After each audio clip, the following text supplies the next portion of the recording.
E reunimos hoje aqui, precisamente porque as atividades vão recomeçar nas escolas letivas, as atividades docentes já tiveram início no passado dia 2, e as atividades letivas vão começar e, a partir de amanhã, 10 a 13, os alunos apresentam-se, segunda-feira, de hoje a uma semana, as aulas começam em pleno, e, portanto, hoje, no início do ano letivo, na véspera, nós quisemos fazer um ponto de situação relativamente ao que foi o nível de resolução de problemas que temos vindo a colocar, que são os problemas que afetam, nos casos, os professores, em outros casos, as escolas, e no caso dos professores, voltando aí, não apenas os problemas da carreira, também esses, mas os problemas que têm a ver com as condições de trabalho, os horários, os alunos por turno, e, portanto, no fundo, são aqueles que não são novos, nem vou repetir, que nós fomos falando ao longo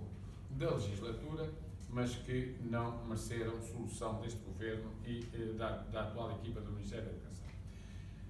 Amanhã retoma-se as atividades como letivas nas escolas e também se retoma a luta dos professores. E também se retoma a luta, não é que ela fosse interrompida, mas o período de férias é um período diferente, no caso dos professores, porque ao contrário de outros setores, as férias não são desencontradas, são todas ao mesmo tempo, é quando as escolas fecham, e, portanto, evidentemente que é um período de pausa bem merecido dos professores poderem descansar.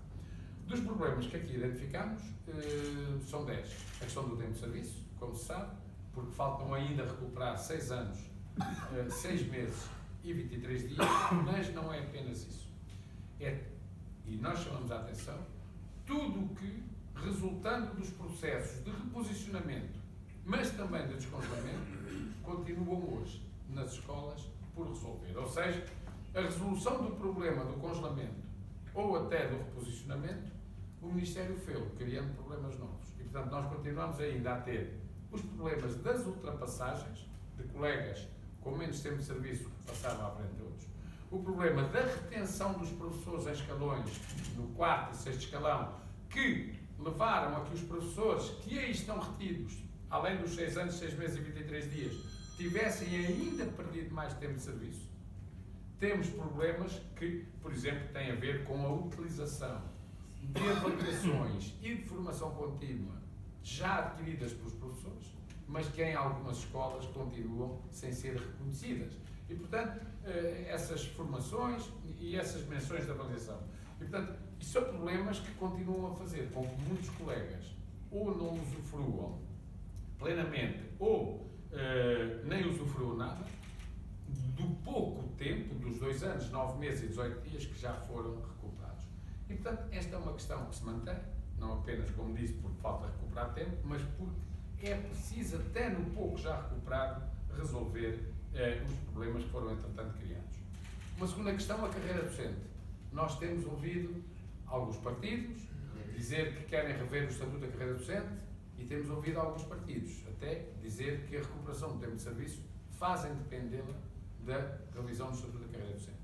E nós ainda não percebemos o que é que querem rever na carreira docente.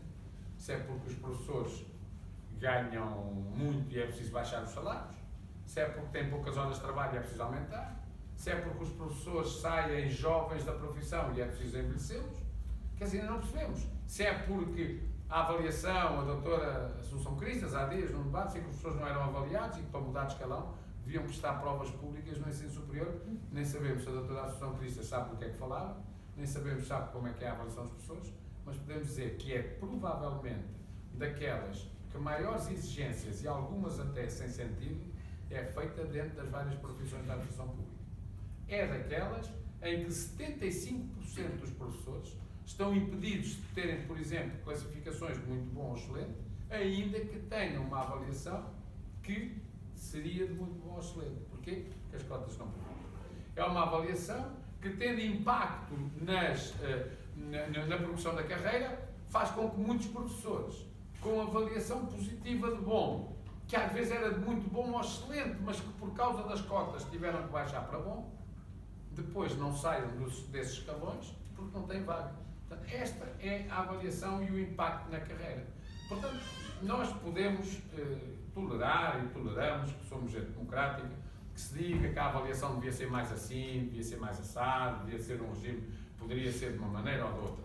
Agora, dizer que os professores não são avaliados só por má fé ou por ignorância, o que em qualquer das situações é lamentável. E, portanto, isto tem andado outra vez por aí. Portanto, nós queremos saber porque é que alguns partidos querem rever a carreira, porque nós achamos que o problema da carreira dos professores não é ser uma carreira que precisa de ser revista. Nós achamos é que é uma carreira que precisa de ser cumprida. E, portanto, esse é que é o problema. A sua recomposição e o cumprimento é o que nós exigimos. Terceiro aspecto, o rejuvenescimento. Aqui não são precisas mais palavras. A OCDE já o tinha dito e agora as estatísticas do Ministério da Educação também disseram. Os professores têm uma idade média de 50 anos, os professores com mais de 60 anos começam a ser cada vez mais, as escolas precisam de um corpo docente rejuvenescido. Isto é bom para os professores, para as escolas, para os alunos, para as dinâmicas todas de futuro que o sistema tem que ter. Nós não podemos dizer, nós precisamos de uma escola nova, nós precisamos de uma educação já com novos desafios e nós temos aí um corpo docente sexagenário capaz de dar a volta a isto tudo. Quer dizer, há das duas uma, vamos lá a ter a cabeça no sítio, quer dizer, ou nós queremos que muitos colegas continuem com grande sacrifício, ao fim de décadas de trabalho dedicado, a serem eles que têm todas as responsabilidades pelo futuro da educação, ou nós queremos aproveitar ainda a sua experiência, que é importantíssima, para cruzar com as gerações novas, que infelizmente começam a ser cada vez em menor número, que têm que chegar às escolas e que neste quadro de rejuvenescimento têm que também dar novas respostas, criar novas dinâmicas e poder também, com os alunos, aí sim, criar a tal escola do futuro. Portanto, rejuvenescimento, terceiro aspecto, aposentação, quarto aspecto, um tem a ver com o outro. O problema dos horários de trabalho, depois falarei à frente também, que têm sido horários absolutamente abusivos e ilegais, que têm imposto aos professores cerca de 48, quase 50 horas por vezes por semana de trabalho em reuniões, umas em cima das outras, fora do horário de trabalho, e, portanto, que estão a retirar também capacidade, muitas vezes, às pessoas para se poderem concentrar o mais possível nos seus alunos, porque têm todo este trabalho, e muito dele até trabalho burocrático, para além das reuniões. Os problemas da precariedade, que continuam a afetar milhares e milhares de pessoas. O Ministério da Educação pode dizer que meteu 7.000 professores nos quadros, ou o Governo pode dizer, nesta legislatura. É verdade. Mas também deve dizer que no concurso para este ano, cujas listas saíram em agosto, mais de 15.000 professores dos QZPs e contratados mantiveram-se nas escolas, alguns onde já estão há anos. E isto quer dizer o quê? Que quer dizer que as escolas têm os quadros subdimensionados. Quer dizer que as escolas têm capacidade para meter muito mais do que aqueles que são os professores dos seus quadros. E, portanto, quer dizer que, sendo verdade que entraram no quadro 7.000, é também verdade que se entrassem outros 7.000, as escolas não ficavam com professores a mais. E mesmo assim, a precariedade ainda continuaria a ter muitos professores, porque se entraram 15.000 a repetir escolas onde já estavam, não é? Isto, portanto, para concluir que a precariedade pode ser combatida e os números até revelam bem. Os 542 professores que entraram no quadro este ano tinham, em média, 15 anos de serviço e 44 anos de idade. Portanto, dizer que se está a combater a precariedade, quando quem tem 10, 12 anos, 9 anos de serviço, 40 anos de idade, continua precário há não sei quanto tempo, é um problema.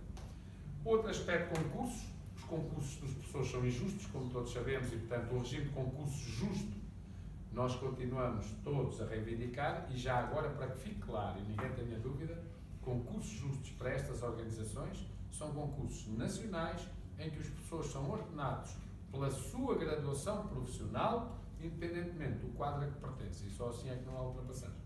Portanto, isso nunca foi aceito por este Ministério, esperemos que seja pelo próximo Governo. Depois, entrando em aspectos também de condições de trabalho, o número de alunos, já falei dos horários, mas o número de alunos por turma, cuja redução foi pouco mais que simbólica, portanto, o atual Ministério limitou-se a repor, e apenas progressivamente, porque nem sequer foi de uma só vez, o número que existia anteriormente, antes do aumento. Portanto, não houve, em termos práticos, a ação ou a redução foi pouco mais que simbólica. O problema da municipalização, que nos preocupa a todos. Estivemos aqui até a dar exemplos do que acontece em outros países onde o processo tem avançado e onde cada vez mais os municípios, ou as autarquias, nesse caso, vão ingerindo na vida das escolas em aspectos que são aspectos que não são dos municípios. Portanto, não nos preocupa só, e isso já era mau, que transfiram competências para as câmaras e não transfiram os meios. Isso já é um problema. Mas há outro. É transferirem para as câmaras competências que têm que ser das escolas e que não têm que ser das câmaras, porque são aspectos de ordem pedagógica e da vida interna das escolas. Preocupa-nos que 73 conselhos, municípios tenham decidido, sem discutir com os professores, ou, por exemplo, mesmo aqui em Lisboa, sem discutir sequer com os órgãos de gestão das escolas, tenham decidido, por isso simplesmente, entrar num processo de municipalização. Que já agora, dizer que começa, como tudo parece ter começado com este e com outros governos, que é, começa mal. Desde o dia 1 de setembro, que todos os trabalhadores não docentes das escolas pertencem aos municípios, mas ainda há poucos dias, há 2 dias ou 3, um diretor aqui deste Conselho de Lisboa me dizia que se a escola não avançar com o pagamento dos salários dos trabalhadores não docentes que passaram para as câmaras, eles ficarão sem salário este mês, porque ninguém sabe de nada de como é que a lei se aplica. E, portanto, isto é feito assim. É feito desta maneira que ninguém sabe muito bem como é. Portanto, a Câmara de Lisboa entra de cabeça. Lisboa é um mundo, porque é muito grande, claro, e os problemas são muitos. Mas, quer dizer, transferem-se, a partir de 1 de setembro, trabalhadores para uma entidade que passa a ser a empregadora e ninguém diz à entidade anterior como é que é, e quem é que vai pagar salários, sendo que, para falar de uma coisa simples, que há outros problemas, não é? Portanto, o que mostra que começa mal. E como costuma dizer o povo, que é sábio em tudo o que diz, às vezes o mal começa tarde ou sem direita e tal, uma coisa desse género, tarde ou nunca sem direita, não é? Bem, e por último, questões que têm a ver também com a gestão das escolas. Nós sabemos todos que o atual modelo de gestão das escolas ganhava, se pudesse, garantir uma maior participação dos professores na vida das próprias escolas. Por exemplo tão simples como este, os conselhos pedagógicos deixaram de ser órgãos deliberativos para passarem a ser órgãos consultivos. E, portanto, garantir, só este exemplo, não vou entrar em mais, mas só para dizer que a participação é natural, digamos, faz parte daquilo que são órgãos de gestão democrática. Ou seja, órgãos de uma gestão que tenha democracia são órgãos que apelam à participação. E, portanto, a única coisa que nós entendemos aqui é, de facto, que se possibilite uma maior participação também das pessoas, dos processos, nomeadamente electivos e, nomeadamente, de eleição do órgão do diretor ou da direção da escola, depende depois aí, atualmente é do diretor. Com tudo isto, razões para as pessoas lutarem é o que não falta. E, portanto, iremos fazê-lo. Como já dissemos, a luta irá, essencialmente, avançar depois, porque a luta faz parte de um processo que se cruza com a negociação. Isto é, nós não marcamos lutas porque é preciso lutar e, portanto, vamos lá marcar qualquer coisa. Nada disso. Nós marcamos lutas porque elas ajudam também nos processos de relacionamento institucional e nos processos negociais a resolver problemas. Porque, como se sabe, como diz o outro, o governo tem a faca e o queijo na mão e, portanto, quando estamos num processo negocial, se não nos entendermos, nós não podemos sair da reunião a dizer, como não houve acordo, nós vamos legislar. Mas o governo pode sair e sai. Como não há acordo, eles é que decidem. Portanto, a única coisa que nós temos é a capacidade de mostrar ao poder, mas a posição daqueles que nós representamos não é essa. E, portanto, por isso é que há lutas, ou um abaixo-assinado, ou uma manifestação, uma greve. Não é porque temos que fazer um abaixo-assinado, uma manifestação ou uma greve. Não. Isso seria, dá sempre algo que não é fácil, as pessoas têm que se deslocar, perdem salário. Não. As lutas servem precisamente para mostrar ao poder que impõe as suas medidas. Atenção, mas as pessoas não estão de acordo com isso. Claro que se for possível fazê-lo, sendo nós a dizer, era melhor. Nós dizemos, as pessoas não concordam com isso. E eles, muitas vezes, dizem, isso é a vossa opinião. Bem, e depois nós temos que confirmar que assim é, e, por exemplo, uma concentração, uma vigília, uma manifestação, uma greve, é alguma coisa que se faz em processos negociais. Portanto, com este governo não haverá mais processos negociais, e, portanto, com o próximo governo haverá, e, portanto, nós iremos, sobretudo, iniciar o diálogo com o próximo ministro, que esperemos que seja um ministro, como deve ser, e como se espera que seja, uma pessoa conhecedora, uma pessoa dialogante, uma pessoa capaz de negociar, até isso nós todos esperamos. Agora, nós temos marcado uma manifestação para o dia 5 de outubro. E porquê? Uma razão muito simples. 5 de outubro é o Dia Mundial do Professor. E não foi nenhum destes sindicatos que escolheu o Dia Mundial do Professor no dia 5 de outubro. O dia 5 de outubro é Dia Mundial do Professor porque foi uma decisão tomada pela Unesco, pela OIT, pela Internacional de Educação, para celebrar precisamente um dia, em 1966, em 5 de outubro, em que foi aprovada uma resolução sobre precisamente a condição do professor. Passou a ser o Dia Mundial do Professor, portanto, se é mundial, é no mundo inteiro, e, portanto, os sindicatos que aqui estão presentes têm por hábito celebrar a profissão de professor no seu Dia Mundial. E é o que vamos fazer este ano, porque o Dia Mundial é o dia 5 de outubro. Como fizemos no ano passado, viemos para a rua, como fizemos sempre, uns anos de uma forma, outros anos de outra, mas por norma na rua, para que possamos celebrar a nossa profissão, não escondidos ou não fechados, mas precisamente estando uns com os outros, convivendo e na rua desfilando e dizendo quais são também os problemas que nós achamos que devem ser resolvidos. E, portanto, assim será este ano.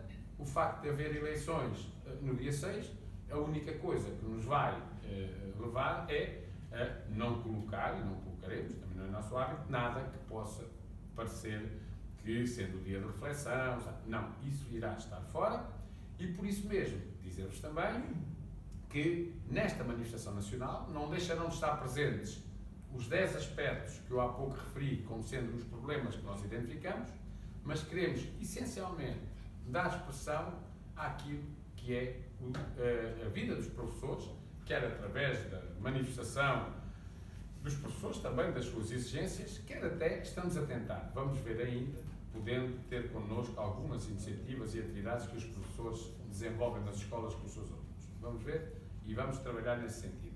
Bom, dizendo, sabemos que no dia seguinte há eleições, pode não ser tão fácil, veremos.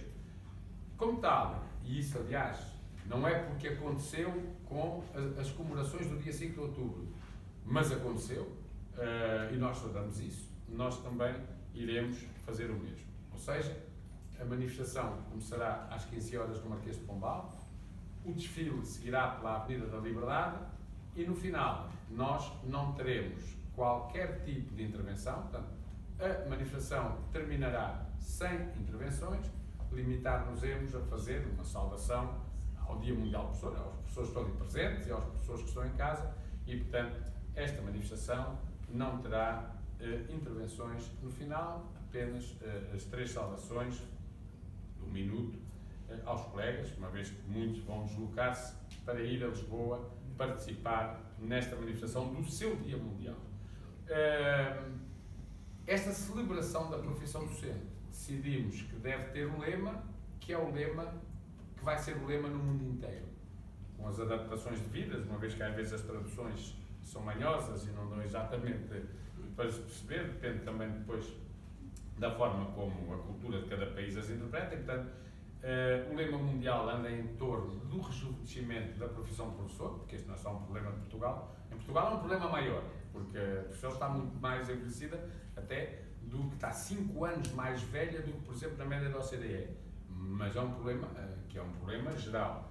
E, portanto, o lema será valorizar e rejuvenescer a profissão por uma educação com o futuro.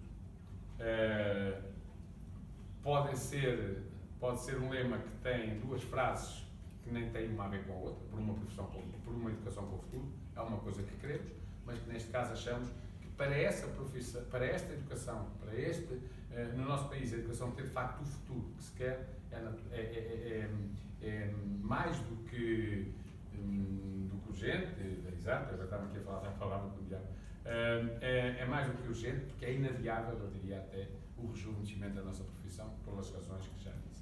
Pronto.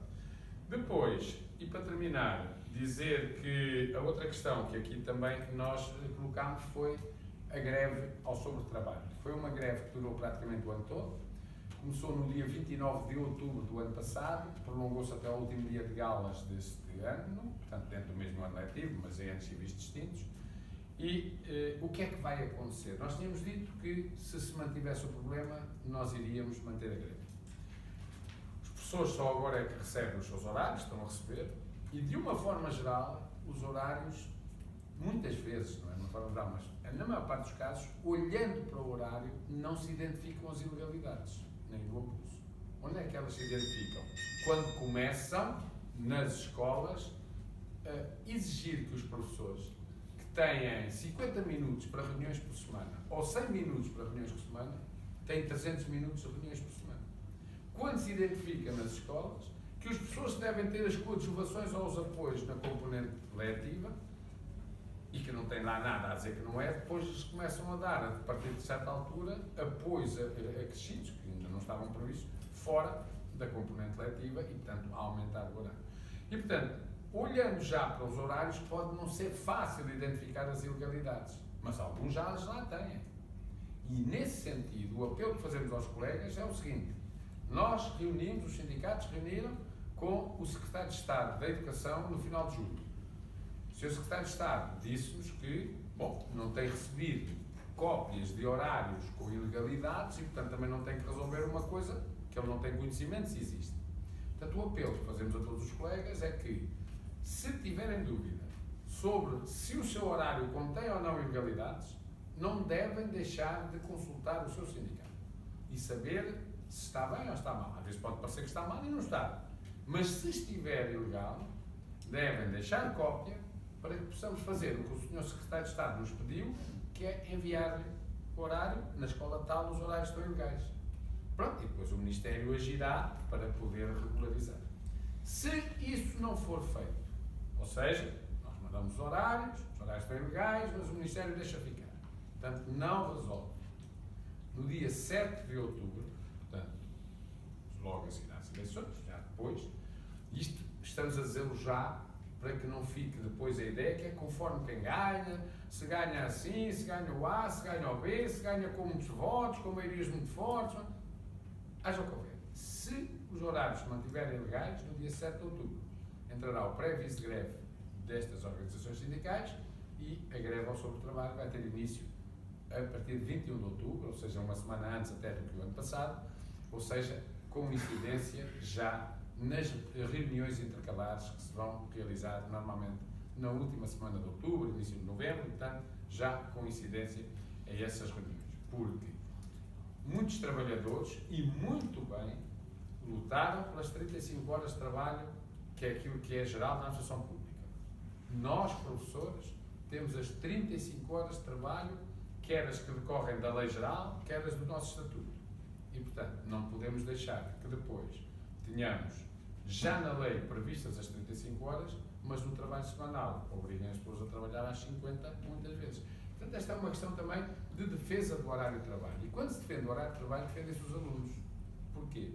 Porque se os professores andarem completamente exaustos como andam, porque se os professores tiverem cargas horárias de trabalho semanal de 50 horas ou à volta disso, como é evidente, a disponibilidade dos professores para trabalhar com os seus alunos é diferente de se o seu horário for o que a lei prevê, o que lhe permite, por exemplo, também uma capacidade maior para poder acompanhar os alunos, para poder preparar o trabalho para os seus alunos e, portanto, para poder também não estar num estado de desgaste físico, psíquico e psicológico, que nós sabemos que faz com que hoje uma elevada porcentagem de pessoas tenham um problema gravíssimo, que é um problema de burnout, que a Organização Mundial de Saúde já reconheceu como sendo doença e que, portanto, afeta os professores e isso não pode acontecer.